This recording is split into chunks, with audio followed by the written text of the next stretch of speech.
আসসালামু আলাইকুম বন্ধুরা, সবাই কেমন আছেন? Welcome to my first blog video. আজকে আপনাদের সঙ্গে একটি রেসিপি শেয়ার করব।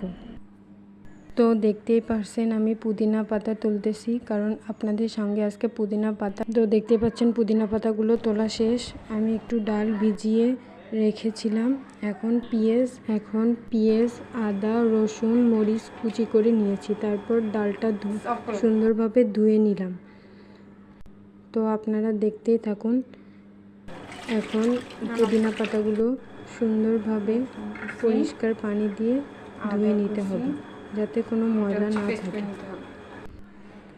তারপর রসুন কুচি নিতে হবে এবং সঙ্গে আদা কুচি। তারপর পুদিনা পাতা ডালগুলো সুন্দরভাবে নিয়ে ব্যালেন্ড করে নিয়েছি। এখন চালের গুঁড়ো পরিমাণ মতো দিয়ে দিবেন। আমি পরিমাণ মতো চালের গুঁড়ো নিয়েছি। এখন পেঁয়াজ কুচি এবং কাঁচামরিচ কুচিগুলো ওখানে দিয়ে দিচ্ছি।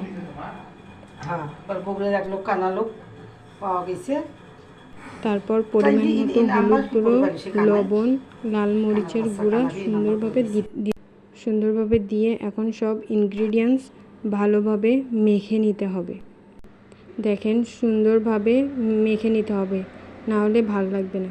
তো দেখতেই পারছেন বন্ধুরা, দেখতেই থাকুন, রেসিপিটি অনেক ভালো লাগবে। আমি সুন্দরভাবে মেখে নিচ্ছি।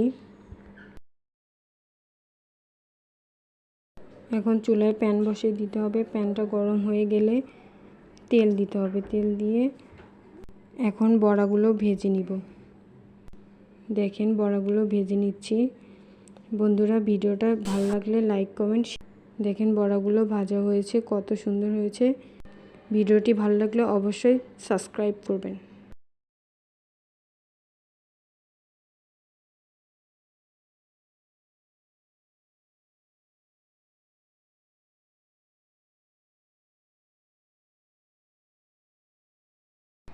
বড়াটা হয়ে যাচ্ছে। তারপর বড়াটা নামিয়ে নিব। দেখেন বড়াটা কত সুন্দর হয়েছে।